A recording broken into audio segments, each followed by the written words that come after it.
Okay, kia ora everyone. Hello, we are friends of Figma Auckland team, and we are so happy to host this event. And we will start with our very cultural ceremony, karakia.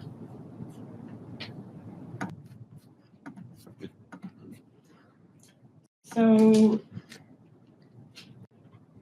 I'm a very beginner of learning this journey to learn all the Maori cultures. So this is my very first practice doing karakia. So please support me, and I'll do my best. Thank you.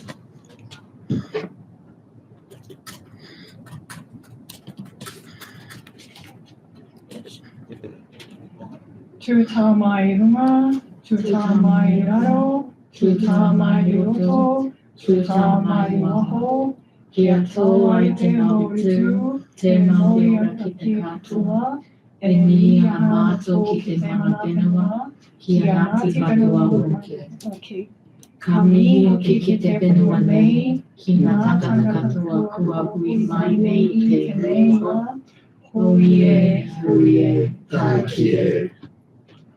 Thank you everyone joining our karakia, and I will introduce our team. So I'm Emilie Park, a Friends of Figma Auckland leader, and I'm your host for this session. And Friends of Figma World Tour is like some of great efforts of our all leaders globally, and we are talking about design and all creativity stuff like for 24 hours and to celebrate the community around the world. So we will cover various topics and inviting all our local speakers. And we share insights here. And in Auckland, we have 3 speakers. So Sydney Straver from Bloom, Managing Director of Bloom, and Avi Silva, the Head of Technology from Pathfinder, and Prasanna Nara, the Engagement Manager at Equal Choice Aotearoa. Kia ora. So to start with, we just want to clarify that what is sustainability, and Sydney will help us go through the slide. So Sydney, over to you. Thank you, Emilie. Kia ora. I always like to kind of set the scene by starting with a fact. And the fact is that around 3% of our global emissions are actually attributed to the production, use and disposal of digital technologies, which is actually more than aviation. So that's quite interesting. And as part of that 3%, 80% tends to lie in the design. So that kind of sets the scene for how important it is to kind of get going on sustainability when it comes to designing. But what does sustainability even mean? So on the page here we have a definition from the United Nations, which is quite generally accepted. Sustainability means meeting the needs of the present without compromising the ability of future generations to meet their own needs. And building on that sustainability definition, we've got some matters that we need to tackle. So on the slide here, we can see 4 kind of waves coming our way. We can see COVID, which we've had. As a result of that wave, we've gotten a recession, which we're currently still in some parts of the globe, if not all. And then climate change coming at us, which is then followed by the biodiversity collapse wave. So this kind of showcases the global challenges that we're facing when it comes to sustainability. And again, tying back to that environmental impact and the big, factor that the design has in that of digital technologies, it's very important to have this discussion today. So just zooming in a little bit to sustainability. For a lot of people, environmental matters come to mind. So the ones that we just discussed, like climate change, biodiversity loss, how we handle our waste, or the energy that we procure. But it's not just about environmental matters. It's also about social matters. So how do we secure our digital quality and safety? How do we tackle diversity, equity, and inclusion in our teams? How do we handle talent? How do we manage them? But also the product impact of our designs and everything around that as well, and the community involvement. So besides environmental matters, it's also about all of these social matters. And then finally, sustainability is also about governance matters. Again, on the page here, just a non-exhaustive list of kind of themes that can come to mind from a governance perspective. Board oversight, supply chain control, integrating sustainability in the way you work, which I think will be core to our discussion today. Data management, which of course as a designer is top of mind in everything you do. Ethics and compliance and the likes of that. So just to sum up, when we think about sustainability and kind of meeting the present needs without compromising the needs of future generations, we need to consider all these three factors: environmental, social, and governance. And this is sometimes referred to as ESG, which you might have heard of. If not, that's completely fine. We're here to learn today. But ESG is effectively a framework to kind of help you think about sustainability in the setting of what you do on a daily basis. And on the page here is just some sub-themes that kind of tie into each of these categories that we just discussed. And when you go about designing, I just encourage you to have a think, how do these themes tie into what I'm doing? And think about the broader things that you're involved with, other than just kind of designing in itself, but thinking about the broader systems that you're engaging with. So yeah, with that, I think I'll hand over back to Emilie. Thank you, Sydney. So we've got so many attendees here and lots of variety from their disciplines. Some are designers and some are developers and some are also product managers. So we all working as a creator in the digital product industry. And like often what we feel is like sustainability is only about the environmental things like a climate action and energy reduction. And we often forget that our design decision is connected to energy reduction and climate action. So I would like to, so what I meant was like, if I want to share one little core message in this session is like good design is inherently sustainable. So thank you. So like when we say design is not only about the visual design, like while we're planning what kind of feature we're going to build or like provide to the users and to deliver that, what we need to consider in like technical side and like design side and like user research, everything. So I just want to ask all of you, like, what is the good design and you have like seen or experienced? Okay, cool. I'll go first. Yeah, I think essentially what you said is it sums it up. Good design is inherently sustainable. And I think as designers, we are also sort of communicators, right? Like you're the front line where the message is, you're putting the message out there. And it's a responsibility that you have to think about how you can communicate in a way that's sustainable. And I think that also includes being accessible and inclusive to your audience. And one of my favorite type of sustainable design elements is the behavioral element, because that's often overlooked. I think a lot of the time when you are in sustainable design or when you are a designer, you are essentially looking to work with your sales team. How do we sell this product and how do we make it the most attractive it can be? And often that's when the ethics kind of flies out the window. And it's important to keep in mind that when you are designing using the like behavioral nudges or UX, hierarchy and things like that, and keeping that in mind when you're designing your product. Yeah, and there are many new ways to do that, like even if it means making the default option something that's sustainable in a way that's very seamless for the user, like they don't have to think about anything. It doesn't cost them anything else to do, but it's just already there. And I hate that I have to use fast fashion as an example, but I saw the other day that the H&M app, if they notice that you've chosen many different, like the same product in many different sizes, they have a little prompt that comes up to say, here's our sizing guide.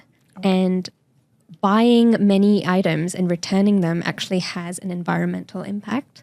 So like it would be great if you could just choose the size that you actually want and then purchase that. And I think that's just such a good way of reminding people that these behaviors are important, because it's not just about, you know, what you're designing, but it's feeding into that consumption and mass consumption mindset as well. Yeah. Oh, that's so wonderful. So, thank you for sharing your observation and like insights about. I think that e-commerce website, considering all the logistics and considering the carbon dioxide emission, yeah, it's really great. Like to, you know, help for energy reduction. Yeah, thank you. And Avi, please, if Yeah. Good design is inherently sustainable as a really good catchphrase, and it's actually a really good thing to consider when you think about design. Some topics that come up a lot when people talk about design are things like, you know, like dark patterns and you know, trying to I guess manipulate your customers into doing things that they're not supposed to be doing. When I think about sustainability and design and digital and technology, you know, one of the biggest things that drives CO2 emissions around the world, one of the biggest things that consumes energy is data centers. You know, the raw processing power that it takes to keep our internet, our applications, everything that we build up and running is actually what is driving all those, you know, driving that huge airplane industry, like bigger than consumption and CO2 emission, right? So when you do things like put in dark patterns into your design, what you're doing is by hiding a unsubscribe button from your product or service, you're making people click through more things and go to different parts of your app and making it frustrating. Maybe you have to call or email or do something really, really difficult, right, to unsubscribe from your platform. You're also making them load more pages. You're making them consume a fractional amount of power of consumption in these data centers. But if you take that and you apply that to like, I'm not saying they do this, but you know, if you had a platform like Netflix and you applied dark design patterns over there, that's going to have a significant impact. You know, overnight you could see a huge spike in consumption and a huge amount of, emissions being created as a result of that. So, like, the best time to try to fix all of this and to try to actually reduce the net emissions of your platform is when you're designing it. So designers have a huge part to play in just championing good design practices. Things like that make your website faster to load, that make your apps perform better, also consume less power, they consume less data. You know, it all kind of reinforces itself. Things that make your customers' lives easier and really delight and surprise them are actually good for the environment. They're good for sustainability. Yep. Another thing is a personal bugbear is like whip files, like when you're sort of designing like big projects and I just get this huge like monster of a file that I've got to try open. That's unsustainable. You're transmitting lots of data. You're making it difficult for your clients to find things and open them. Just render it in a slightly lower resolution. Like I don't need to zoom into the individual pixel level to figure out if you're going in the right direction or not. Like, so there's a couple of things that you can really start thinking about. You know, if you think about file size, if you think about just raw consumption, these are some ideas and some thoughts that you can use when you're thinking about sustainability and design. Yeah, thank you, Avi. I think that's really eye-opening information. So actually, on the way to this venue, I was listening to some podcast, and coincidentally, they were talking about like sustainability. And actually, the topic was for AI.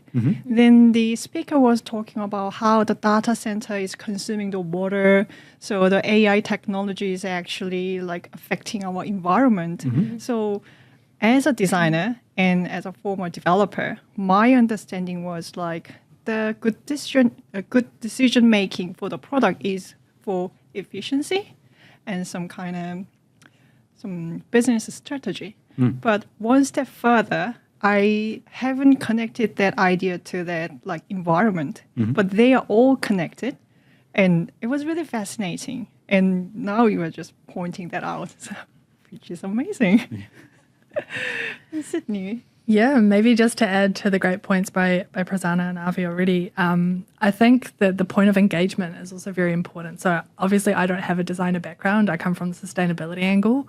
But what I've seen can be very effective is actually opening this discussion beyond just sitting behind your screen and actually engaging with other people in your organization or even with your clients to learn, where are the opportunities to make some ESG wins, whether that's kind of what Avi just discussed or, what Prasanna mentioned around kind of behavioral changes. And I think that kind of goes back to what we started with, that whole environmental, social and governance framework. Sustainability is so broad.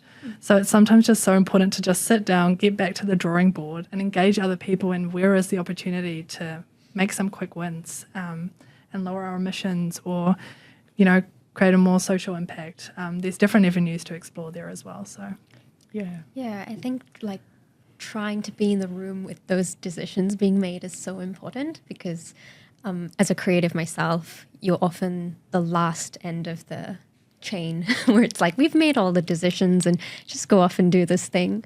And so it can be really challenging then to backtrack and be like, oh, this is actually really clunky and this doesn't work this way and it can't be communicated in this way.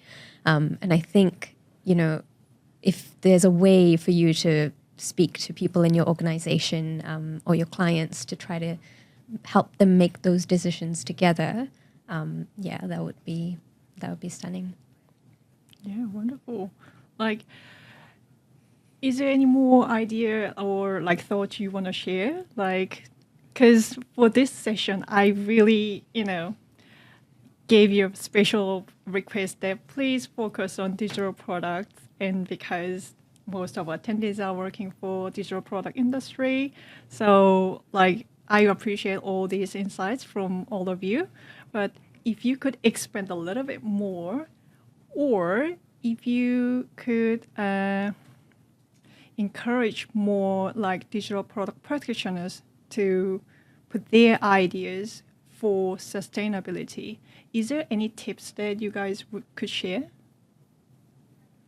I think in decision-making criteria or trying to get your ideas advanced further in an organization, ESG is something that a lot of companies are now starting to talk more about. There used to be a phase where they were just talking about it and there was a lot of greenwashing, but there's more and more companies that are finding that ESG is important. So if it is a metric that's important to your company, if it's important to what your business is trying to do, talking about it when you're making a product-based decision is also good. You can use those points to reinforce. If your company has an ESG strategy, you can say hey, this is going to help with that ESG strategy.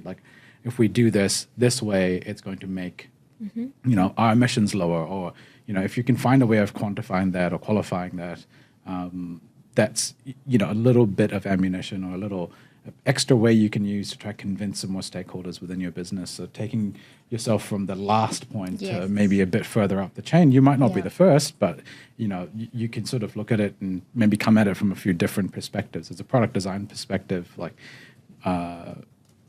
in making good experiences for your customers, and that's what typically makes digital businesses succeed is good customer experience. But then there's also all these extra elements. So it's just another tool, another feather in your cap. Figure out what the ESG processes are within your company. Are there committees? Are there teams? Are there ESG advocates? Are there specific members on your board that are a bit more partial towards ESG than others? Talk to them, and tell them about how if we do this thing here, we're going to contribute towards our ESG metrics. And also that's a story that they can then tell in the business as well. You can give them something that they can use to create a few success stories and create that groundswell that you need to get, they'll come back to you more times then.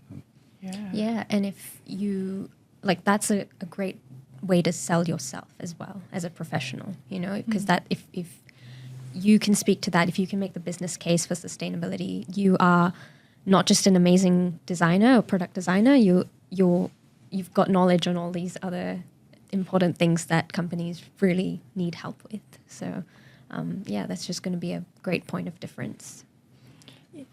Yeah, maybe just to add to that, kind of building that profile internally, I think traceability also is very important. So everything you do, think about how sustainability or ESG ties into that and make sure it's traceable how you do that to be able to facilitate those discussions internally as well. And I was quite surprised personally to find that Figma actually has great amounts of sustainability resources themselves.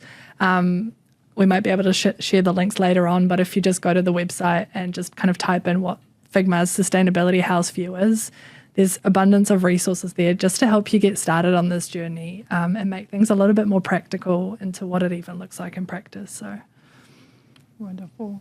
Like, this is really great, and I already quite, feel so empowered to talk to the stakeholders that how we can create even bigger impact, greater impact. And yeah, I did also a bit of search on the internet and how actually practitioners are thinking about their activity towards the digital product. And funnily, someone was saying that, yeah, actually changing font doesn't really save the world or like not really helping, the earth. So yeah, if we try to link our like everyday action to the greater mission, it seems quite unrelated. But after walking through this thinking process and understanding like the steps you have explained, like I can feel more like, okay, every single decision, like for example, using lower file size of image can also help the sustainability and the environment. And considering good user behavior is also helping the sustainability, and using the right tools will also help the sustainability. So I think this is wonderful, and I hope all our attendees feel the same. Okay, just on 1 second, because some say the audio quality is not the best at the moment. So would you please have a look?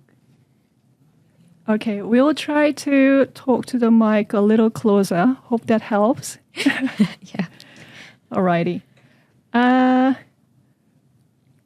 So let me see if we. Sorry. Can we just move on to the Q&A session? Sure.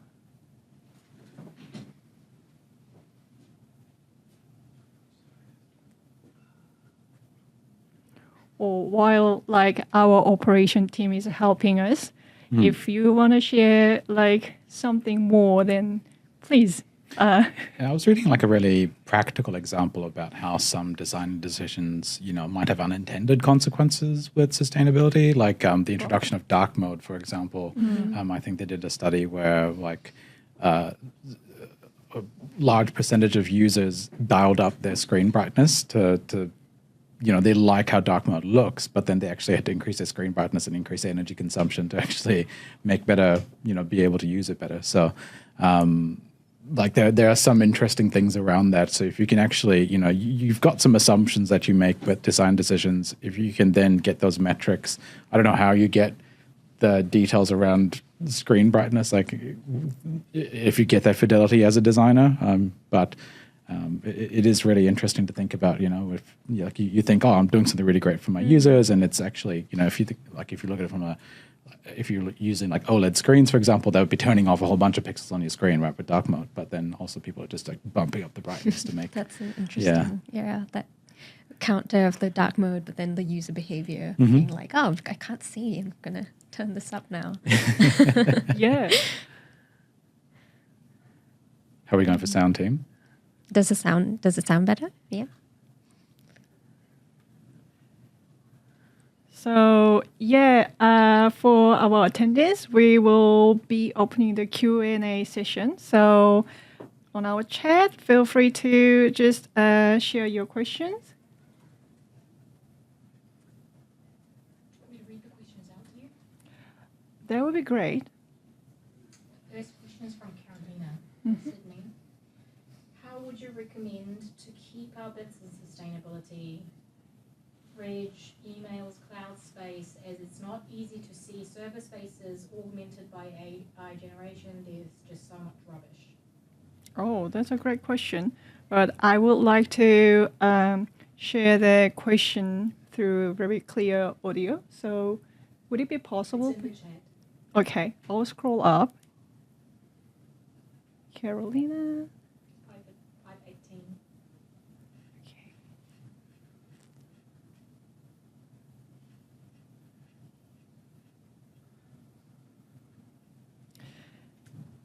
Gotcha. So one question from Carolina. So how would you recommend to keep our bets in sustainability? Like emails, cloud space, and it's not easy to see server spaces augmented by AI generation. So much rubbish. She said. I think from my perspective, as someone who like leads entire technology stacks, right? At the end of the day, you're able to see the build that comes in through the door.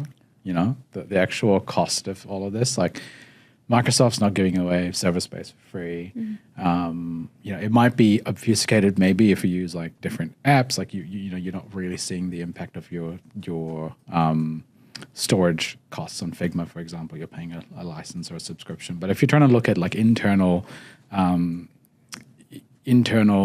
like impact and storage size, there are a couple of different ways of looking at it, and you might need to find the best way to look at each type, because you know, there are tools like third-party tools that you can use to size your mailboxes and see how big your mailboxes are. But also with cloud environments, there's typically someone, maybe in the finance team, maybe it's your boss, someone's signing off on a bill, and you know, so you're able to see, oh, actually, this is what the total size of things are. This is how much I'm paying for things. So that's one way of slicing it. And within Figma as well, I think you've got a lot of options to look at metadata and, you know, like file sizes, and actually, you know, from within Figma, there's probably a lot more information that you can use to see what your impact is. So that's one way of. Thank you. And next question. This question is from Ravina. Yeah. No, actually, it's from Adil. Programmers have this refactoring habit in their workflows, directly making their code efficient and indirectly using less resources in the long run. Like, I have no idea what that means.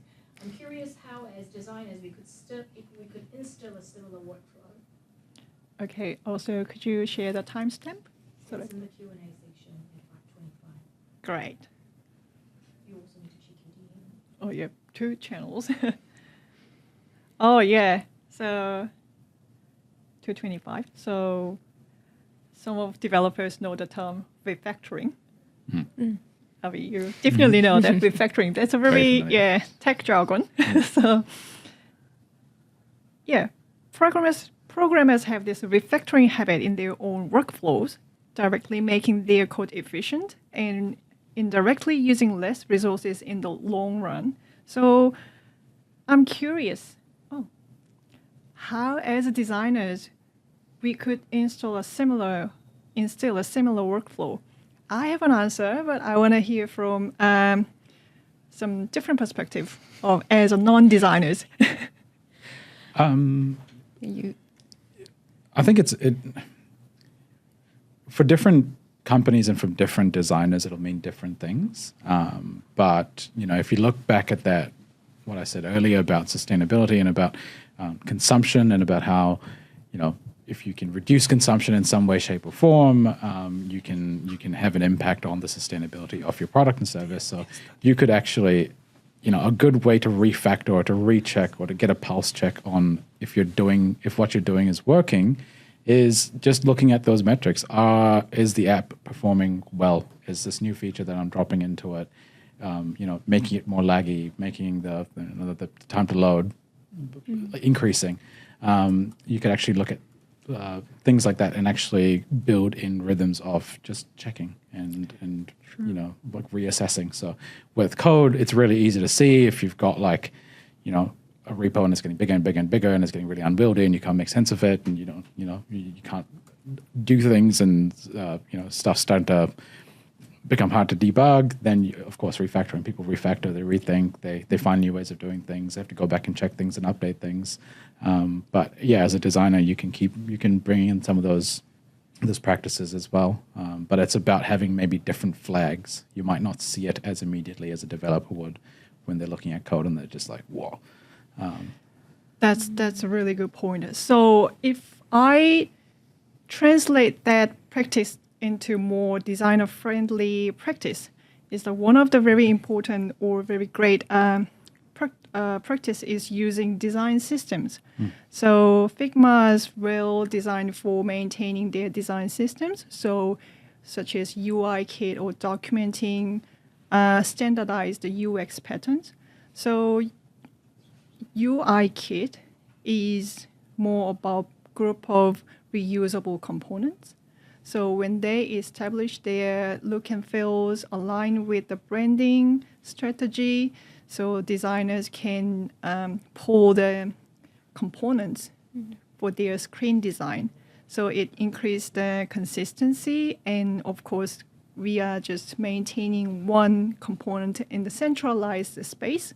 So it also increases a lot of efficiency and productivity. So that's one part, and not even only for the UI design, like UX writers.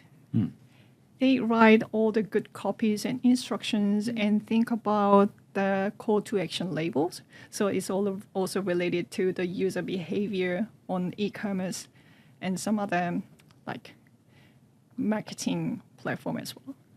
So I think all we can collaborate together using very well-designed tool and maintaining it as a single source of truth. I think that will definitely help. So hope that answers the question. So, and next question. The question that got most votes is from Shirley, Yep. Which is what are some examples of unsustainable design you have seen that seem minor on screen or on paper but had a great impact when delivered? Okay. Thank you. Here, Shirley 10. So I'll just repeat the question. So what are some examples of unsustainable design you have seen? Oh, that's very interesting. That seem minor on screen or on paper, but had a great impact when delivered. So many. So many. Yeah. I'm trying to think of picking a good one. I think the most obvious and like pertinent example that comes to mind is AI, right? Like we see this really simple chat-based UI, and it's something that looks very familiar to us. It looks like Messenger, it looks like one of those support chats you see on a website. You type something in, you get a response, and it replies in with a bit of text. But the environmental impact of it is huge, and we're still trying to quantify and qualify the total environmental impact. It uses a lot more resources than a traditional than it would to just send someone a message. You're using huge amounts of GPU compute. There's a big cost to it, and we didn't understand what the cost was. We're slowly starting to understand what it is now.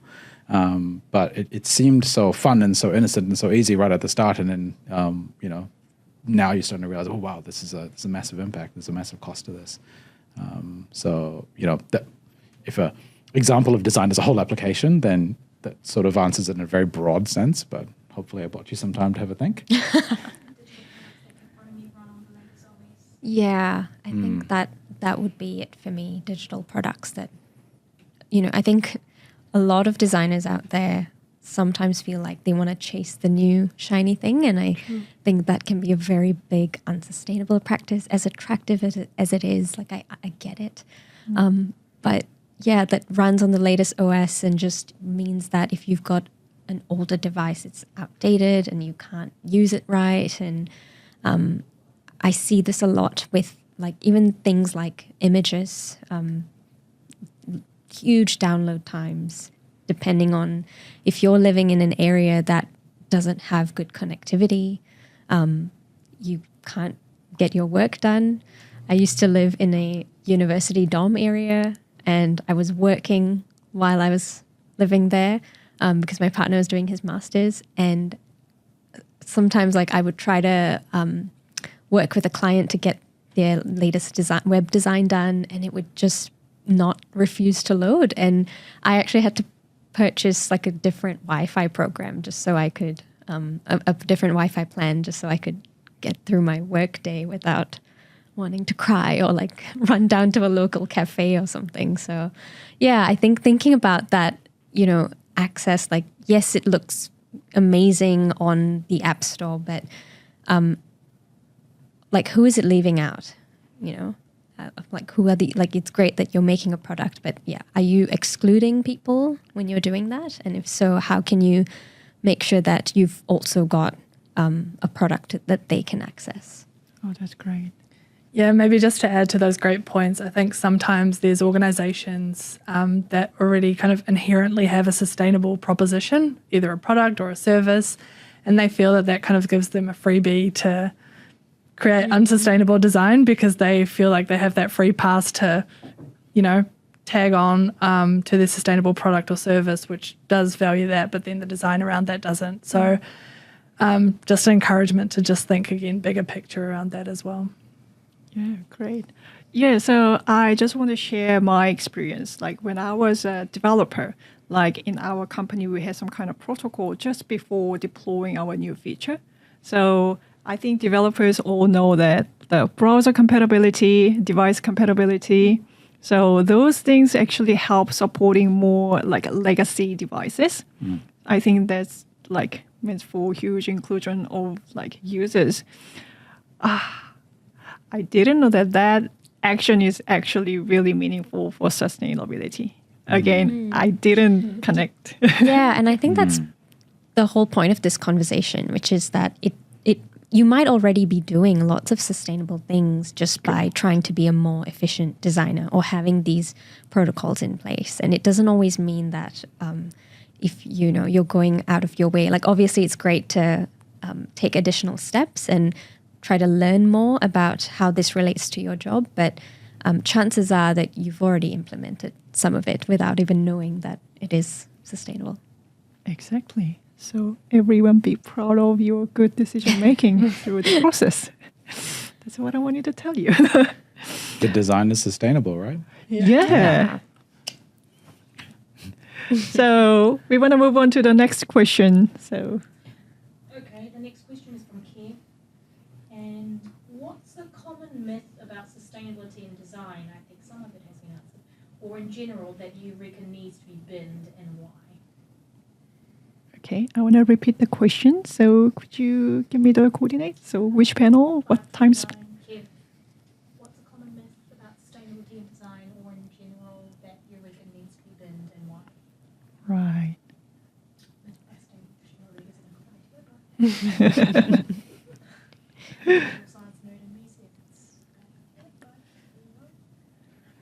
Righty. I will just repeat for other one's benefit. So what's a common myth about sustainability in design or in general that you reckon needs to be binned and why?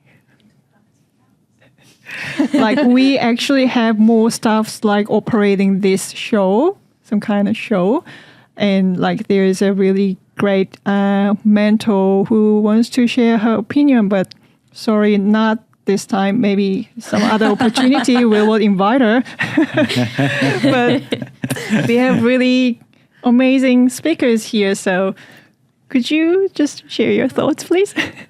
Maybe just quickly to start, and I think that kind of goes back to again, the start of this discussion is that it's not just about environmental side of things. So we've spoken a lot about carbon, and I know it's a bit of ironic of me to say this because I started with the fact that, you know, designers have such a huge impact from a carbon perspective, but it's much more than that. It's also that social side of things, the behavioural change you encourage, how you nudge people, the kind of well-being side of things. You know, what am I designing? How does it impact the well-being of the person using it?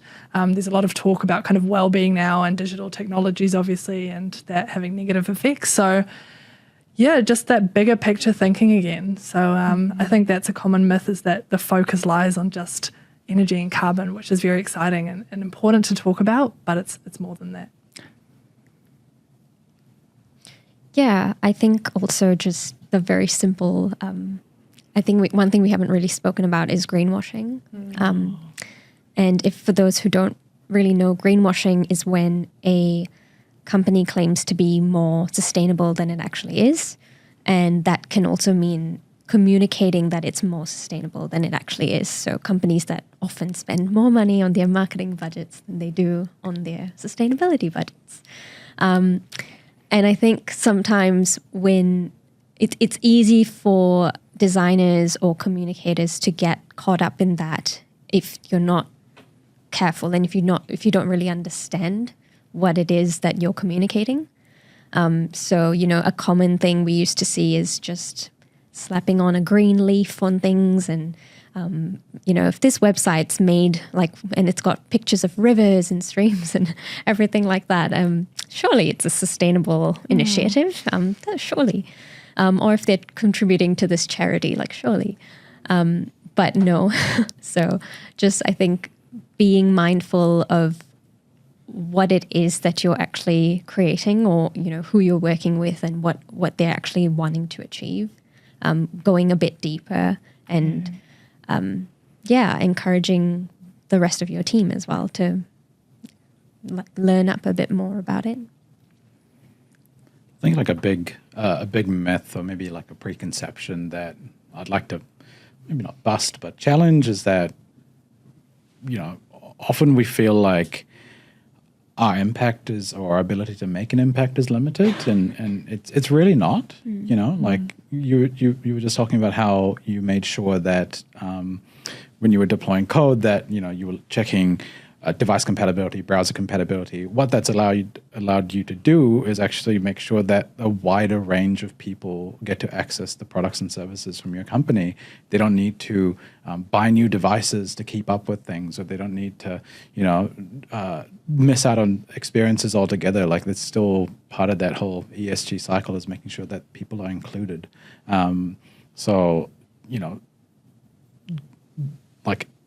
You do have the ability to make an impact, and just own that, actually just go. You don't have to try change the world. You don't have to try go and say, I need to make all of these things. I need to make my company super sustainable. And it's 100%. You just need to take one step at a time. Think about one different element of sustainability. Think about how you can make an impact. And, you save one device from landfill, save a couple of gigabytes on a server somewhere. And it'll all start adding up because, companies are made up of people like us, and if we all start owning it, if we all start driving towards a better future, and we all take control of it, then we're going to bring that about. So that's a myth I'd like to dispel. You have power, and use it. Yeah, maybe just to add a call to action based on that, because you took the words out of my mouth, Avi, love that. Just a call to action to maybe if you're working in an organization or working for a client and this is currently not yet kind of a discussion point, make sure it is. And even having that discussion can be, kind of moving that needle internally and externally as well. So just a call to action there on Avi's point. Yeah, I love it. Prasanna, you have something? Yeah, I think phrasing it as an opportunity can be really powerful instead of we are wrong and we need to do this, which can add a lot of friction with teams. So phrasing it as we have an opportunity to be leaders in this space and how can we work together to do that? Yeah. Cool. So you already have that ability and own it. This is a wonderful phrase. Yeah. Thank you. So shall we move on to the next question? Two questions that are related around measurements and impact, because everyone loves things when they're tangible. The first question is from Nara. How do you incentivize designers to be more effective in sustainability? What platforms are available to measure design sustainability? And the related question is, are there any specific metrics or frameworks you recommend or evaluating the sustainability impact or digital product design? I think Sydney can start. Yep, I'll just repeat that question for all other audiences' benefits.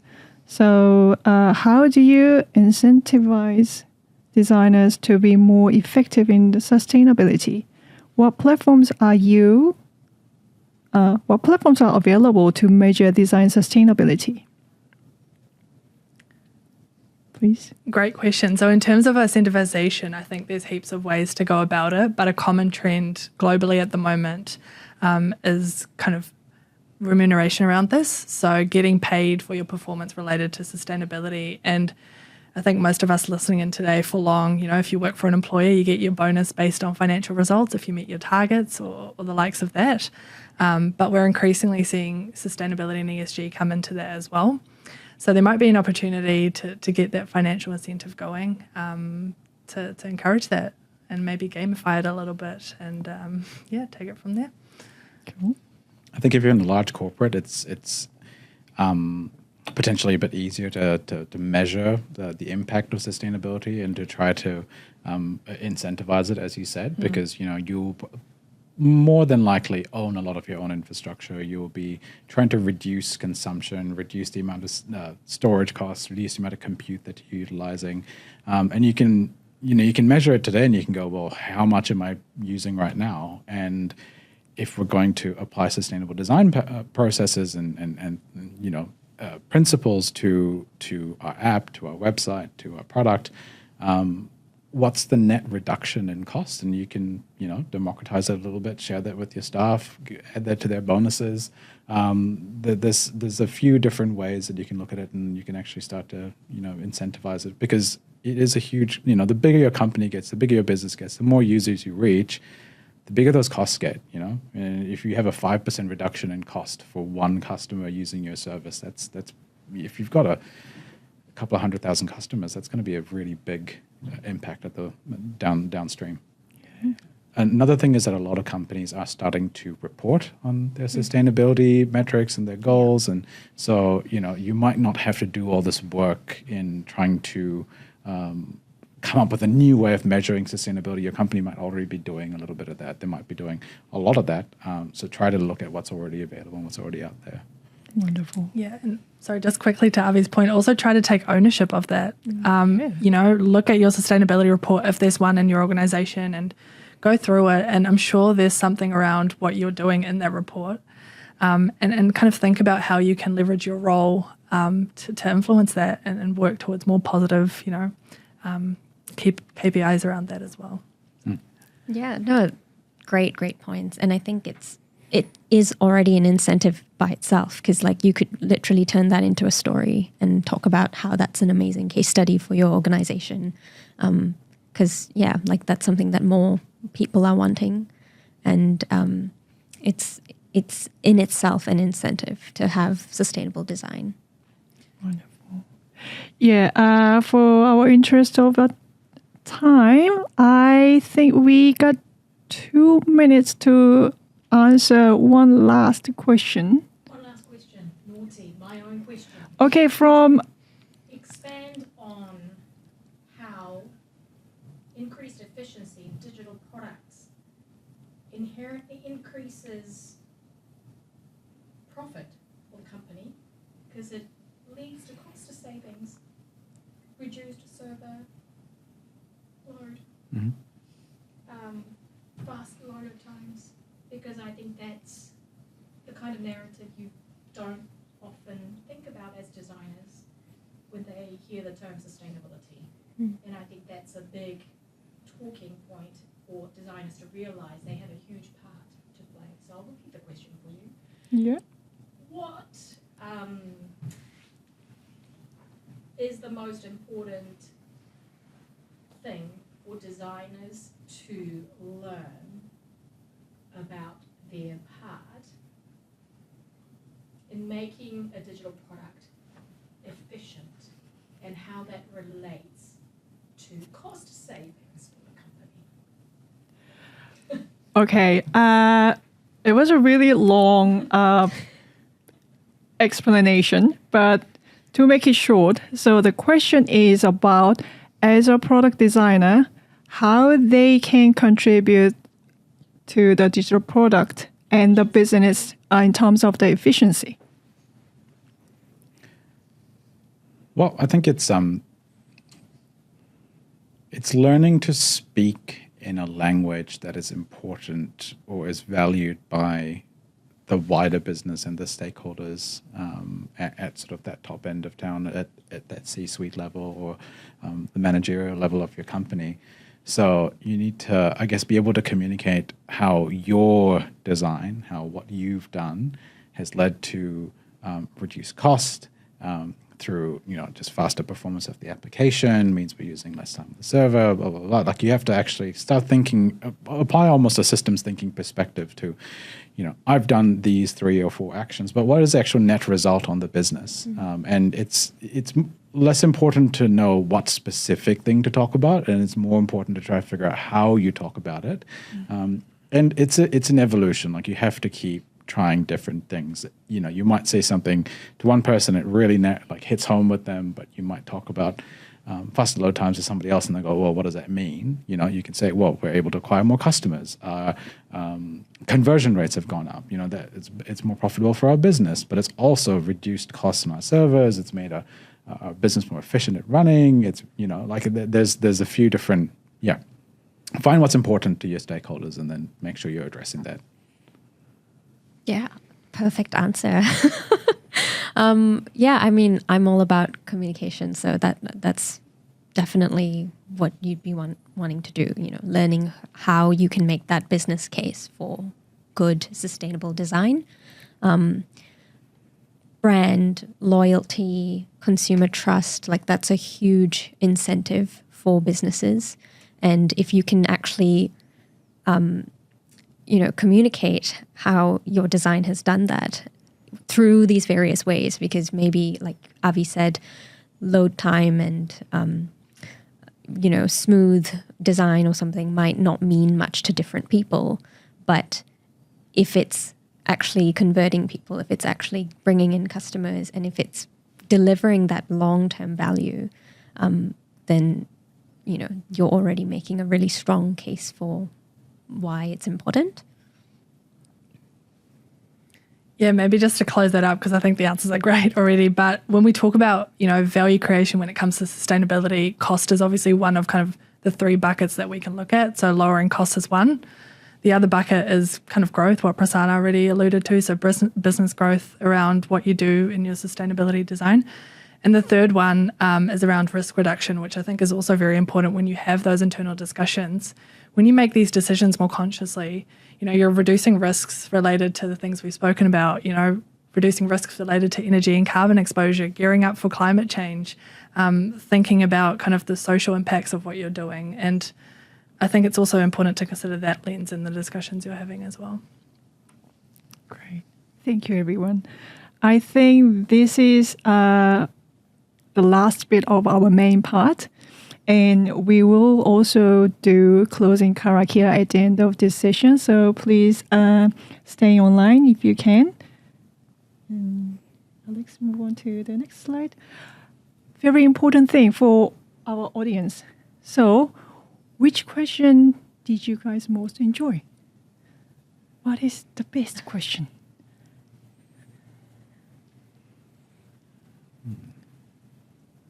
Because the person will win a $50 value of gift card.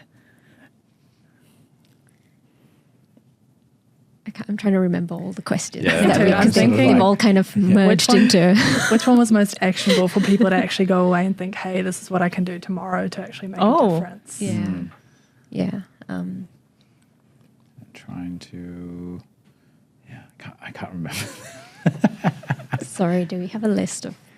Do we have some questions we can call on as examples, perhaps?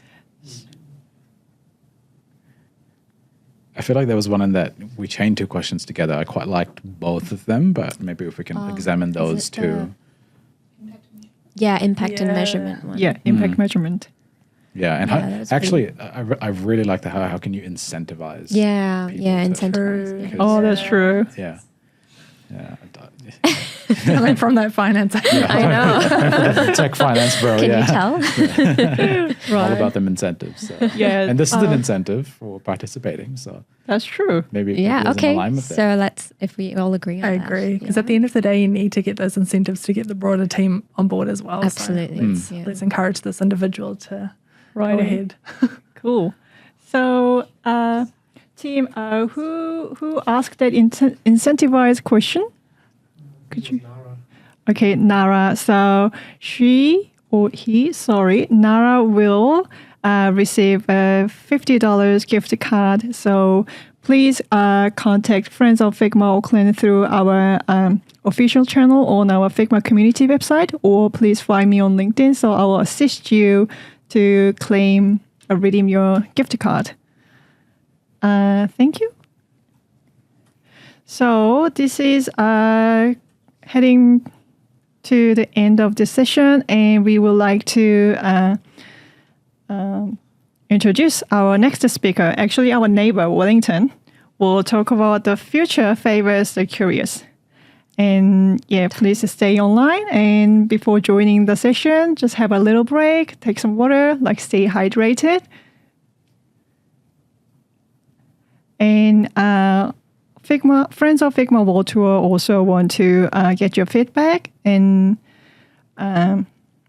just feel free to scan the QR code and share your feedback through the channel. And we also want to celebrate that like everyone's effort came together and we are running these amazing sessions. Nothing great is made alone, and not just us here in front of camera. There are so many more people behind the camera.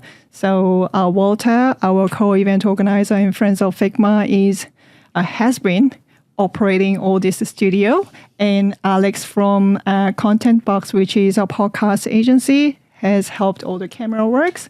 And Lydia has helped our LinkedIn posting, and our amazing mentor Stella from Entangled Curiosity help all these content preparation. Thank you so much. Yeah, this is part of the World Tour 2025. Thank you, everyone. And yeah, as a closing, we will do our closing karakia. So who can join, please? Let's do it together. So we don't have that script here. So shall we, or shall I just read it in front? Yeah, on behalf of everyone. Mm-hmm.